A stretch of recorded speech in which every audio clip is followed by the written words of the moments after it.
Pernah nggak sih kamu mikir, kenapa di dunia ini ada sangat banyak kitab suci? Kitab Injil, kitab Taurat, Al-Quran, dan Zabur, emang semuanya beneran dari Allah. Di video ini kita bakal bahas bareng-bareng rukun iman yang kita udah sering anggap, udah tau lah pokoknya. Padahal maknanya dalam banget. Yuk kita kupas bareng-bareng iman kepada kitab-kitab Allah. Tapi sebelum kita mulai videonya, kita perkenalkan dulu nih. Nama saya Yusuf Maulana Al-Falah dari SMP dan Boarding School. Kalau aku, Fatih Altaf Hamizan dari kelas 8A Iden Boarding School. Kalau aku, Ahnaf Kenzihan Pudin, dan kamu bisa memanggilku Ahnaf.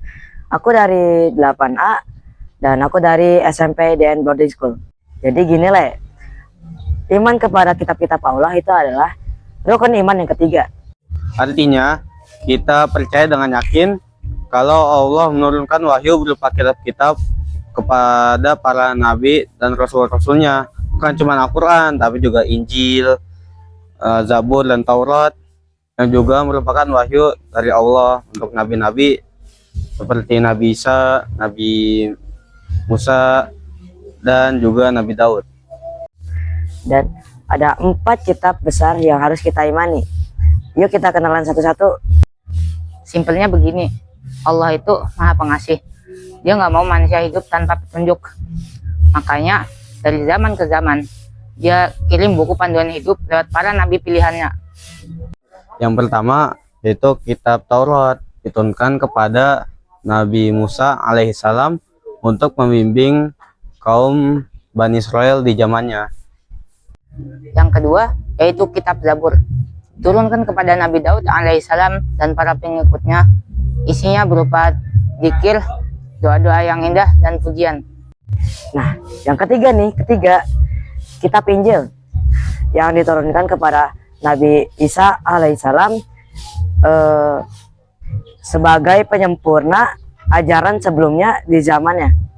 Dan yang keempat sekaligus yang terakhir yaitu kitab Al-Quran yang diturunkan kepada Nabi Muhammad SAW yang sebagai penyempurna kitab sebelumnya, sebagai penutup dan berlaku sampai hari kiamat kelak. Selain keempat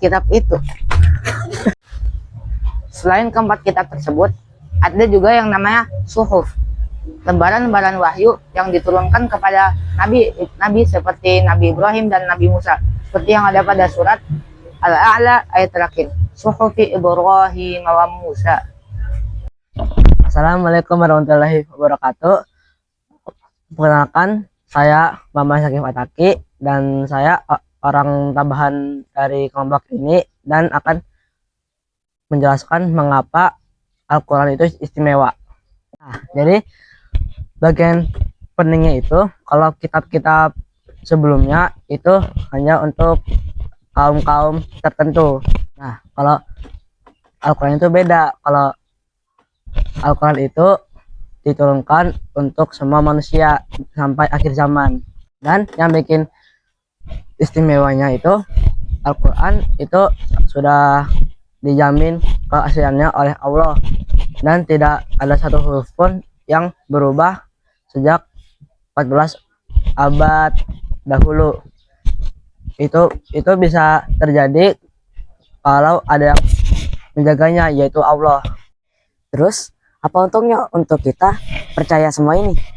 Pertama, kita jadi makin yakin kalau hidup ini ada panduannya, bukan cuma asal jalan aja. Kedua, dan kita bisa mempelajari perjalanan panjang wahyu Allah ke manusia, dari zaman Nabi Musa sampai zaman Nabi Muhammad. Dan yang paling penting, kita bisa tambah cinta Al-Quran. Oke, itu semua dari kita.